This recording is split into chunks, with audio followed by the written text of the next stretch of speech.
Napoli-Frattesi è un'opzione concreta, piace sia a Manna che ad Allegri.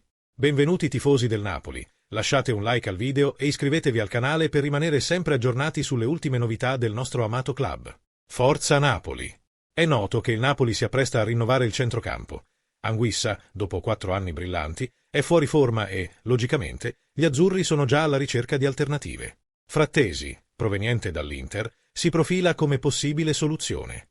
Matteo Moretto presenta la sua analisi.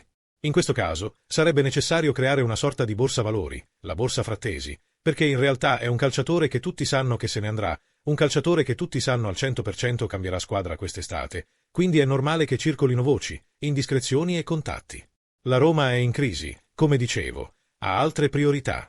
Il Napoli è in corsa perché il suo profilo piace sia al direttore sportivo Giovanni Manna che a Massimiliano Allegri, futuro allenatore del Napoli. Il Napoli è in lizza ed è un'opzione concreta. Il Nottingham è tornato alla ribalta negli ultimi giorni. È vero, è in corsa, ma non è una priorità per Frattesi, per quanto ne so.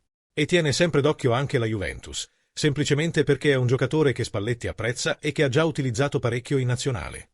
Ma, per ora, dire che ci sono trattative o che ci sono contatti tra i club, eccetera, è assolutamente no. Per ora, assolutamente no. Vedremo come si evolveranno le cose in futuro, ma il mercato di Frattesi è un'incognita, quindi aggiorneremo gradualmente le informazioni. Allora, tifosi del Napoli, qual è la vostra opinione? Lasciate un commento al video e iscrivetevi al canale. Forza Napoli sempre!